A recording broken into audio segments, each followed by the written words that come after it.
I was going to turn to the China FTA now, Chair, if that's okay, but... Yes, fine from my point of view. Is that all right? Yep, good. Okay. Yay. First, in relation, Ms Adams, we've had some discussions about timing and legal scrubs and translated text and all of that. I understand that the English translation has been signed off by EXCO. That's correct. When was that done? 30th of April. Thank you. And what about the Chinese translation? That is still an ongoing piece of work between the Chinese side and the Australian side in terms of the translation and the verification and the alignment with the English text. Okay, so that's... do we have an indication of how much longer that will take? It's getting very close to finalised, I'd say. I can't be exact, but sure. Very soon.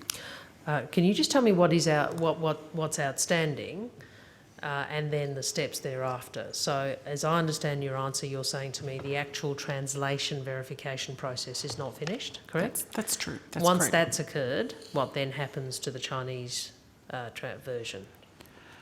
Well, then both the English and the Chinese version would be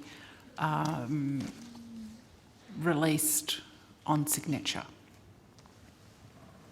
Does the Chinese version, is there any other process we need to undertake, the Australian government need to undertake in respect of the Chinese version? No, the verification is the process we need to undertake. Okay. So we need to verify that the Chinese version is identical to the English version, which is difficult when you're dealing with so many sort of technical issues, but both language, the text in both languages are legally authentic, so we need to be extremely precise about that. And then what occurs at the Chinese end after? Do they have an EXCO equivalent kind of process? They have an internal approval process for granting authority to sign the treaty. Okay, so so their internal approval process occurs after the verification, obviously, has been finalised. Yes. Do you know how long their internal approval process generally takes? We've been told it shouldn't be very lengthy, but beyond that, I can't be precise. Is that a few hours or 3 weeks?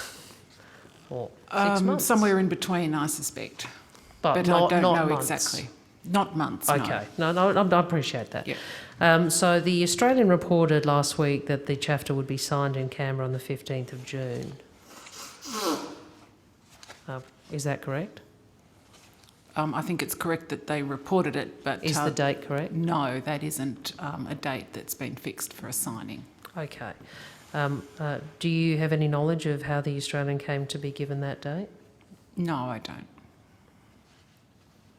Does anybody in DFAT know how the Australian was advised by someone in the government that chapter will be signed on the 15th? I don't, Senator, no.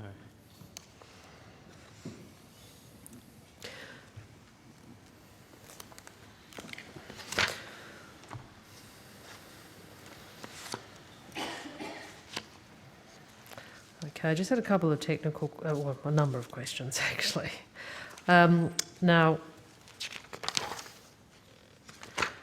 can I ask first about the declaration of intent? Can you tell me why the declaration of intent wasn't made public? In fact, I think it was only made public in response to my question on notice.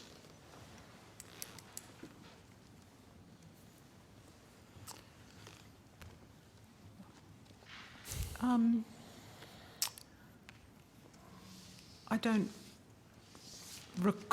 don't think there was any particular reason. It was a very straightforward declaration of intent. It was described, I think, in the media and at the ceremony at the time as signalling that the parties formally recognised that the negotiation had concluded and that we would then proceed to the next steps of legal scrub and translation, etc. So it wasn't particularly, I mean, I think the content of it as such, if you like, was discussed.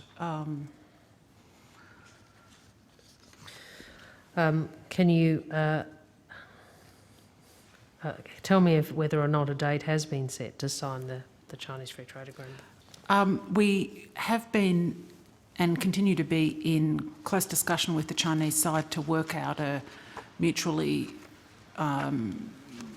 workable time for the ministers' schedules to permit a signing. So we have been trying to pin down time on assumptions that, we'll be very soon finished with the translation and verification process. So we have been trying to pin down a time when Dr. Gao, Commerce Minister of China, and Australia's Trade and Investment Minister can be in the same place to actually sign the treaty. So we are trying to schedule. It hasn't been settled. Are we looking June or July? We're hoping it can be June.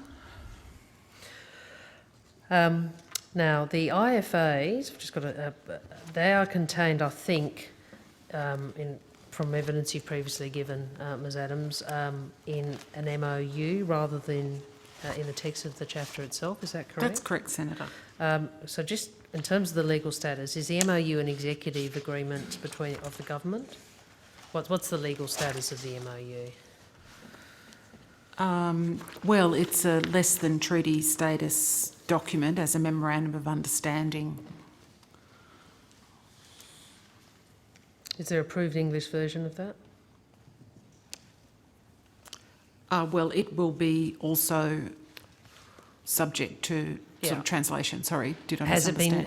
It's going through? Is it going through the same sort of process that you've described? Yes. Okay. Has the English version of that been finalised? Well, the English version, yes, would be finalised. Is that public yet? No. Does it have to go through an exco process? Well, not as such. The exco process is to seek authority to enter into the treaty. Sure. So there's no exco process for MOUs? That's right. Okay. And can you tell me why the government is not proposing to release the MOU prior to any signature? It's not a treaty. Well, it's part of the overall package, and we've agreed with the Chinese to treat all of the sort of components of the negotiated outcomes together. Okay.